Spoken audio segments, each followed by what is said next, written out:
As a few hours ago, I completed Fate Grand Order. The ending, I liked it. It felt conclusive. It felt like the characters got a good ending for the most part. Seeing everyone push them off towards the future, to the world that we have been trying to save this whole time, even though everything we went through is basically non-existent as far as probably human history, as far as our Earth is concerned. None of that happened, but we always have the memories of the journey to get there that actually make this ending feel deserved, earned. The music choices I think were really good. I like some of the CGs, seeing the different characters that we teamed up with, that we fought throughout all these ordeal calls and lost belts, helping us during the raids, essentially being Temple of Time 2.0, except even more characters. So if you love character interactions, you'll probably get something out of those when it comes to NA or whatever server you are playing that isn't JP. And in terms of the battle, the music was amazing. I think the setup for the fight was really good. When it comes to the actual battle itself, it was not hard. It took me many turns to beat it, but that was because I had a team setup that I wanted to use, and I had a lot of line stones, so I decided to use them while I can. I still have about 60 or so right now, which aren't going to be used since there's no more story. So I got my use out of those. In terms of how the fight operates in general, it's actually really simple. The boss has 2 mil health. You take down a bar, go to the next section, you'll have a moment where a character that you either fought against or teamed up against, sometimes both, will show up and assist you with some sort of buff or do some sort of damage, and shows you just the bonds that you've been building up to this point. I did notice that when I had Mash on the field and Barrel came out to help, he did give us some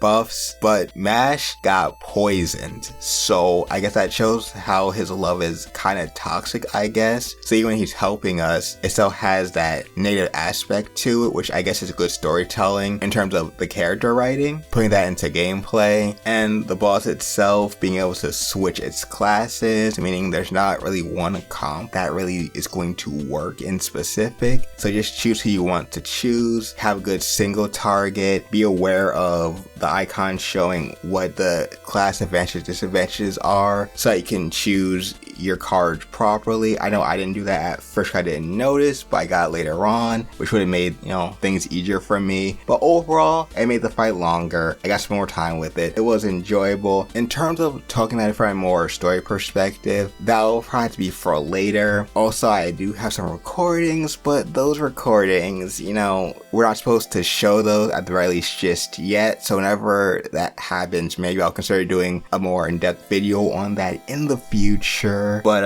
otherwise, I guess you could just, if you're there, enjoy it, see it for yourself. But if you're not, then if you've really been feeling the story, the characters, you enjoy some aspect of it, then you'll probably get something out of this. And the only reason you might not like it if you're already checked out of the story at that point in time. Just give you my first impressions of it all. Tell me what you thought of it if you played it, or